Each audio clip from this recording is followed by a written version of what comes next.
আসসালামু আলাইকুম ছোট্ট বন্ধুরা, আশা করি তোমরা সবাই ভালো আছো। আজকে আমি তোমাদের দুটি ছবির মধ্যে পার্থক্য করা শিখাবো। চলো শুরু করি। এখানে দুটি পশু আছে, একটি বিড়াল ও একটি বাঘ। বিড়ালটি খুব ছোট আর বাঘটি বড়।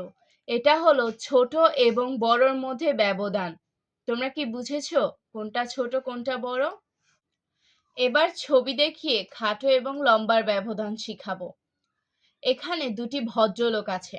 প্রথম ভদ্রলোকটি খাটো আর দ্বিতীয় ভদ্রলোকটি লম্বা। তোমরা বুঝেছো খাটো এবং লম্বার ব্যবধান? এখন আমি মোটা এবং চিকনের ব্যবধান শিখাবো। এখানেও দুজন ভদ্রলোক আছে। প্রথম ভদ্রলোকটি কত চিকন আর দ্বিতীয় ভদ্রলোকটি খুব মোটা। এটা হলো চিকন ও মোটার ব্যবধান। নিশ্চয়ই তোমরা বুঝতে পেরেছো মোটা এবং চিকনের ব্যবধান। এবার আমি তোমাদের কম ও বেশির ব্যবধান শিখাবো, একটু মনোযোগ দাও। এখানে দুটি কবুতর আছে আর এখানে চারটি মুরগি আছে।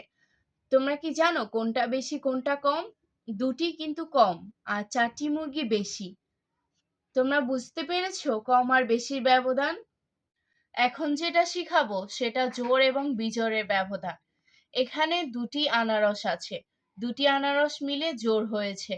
এখানে তিনটি আপেল, এজন্য এটা বিজোড়। দুটি থাকলে জোড়, তিনটি হলে বিজোড়।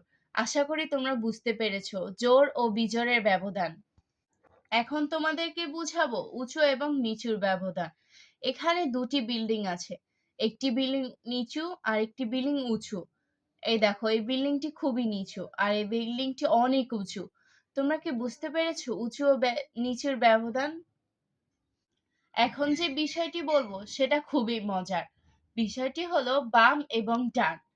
এটা বাম বাম পাশ আর এটা ডান পাশ। তোমরা নিশ্চয়ই বুঝতে পেরেছো কোনটা বাম কোনটা ডান। এবার আমি তোমাদেরকে ছোট সংখ্যা ও বড় সংখ্যা চিনাবো।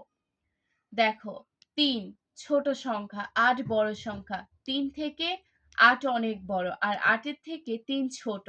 তোমরা নিশ্চয় বুঝেছো কোনটা বড় কোনটা ছোট।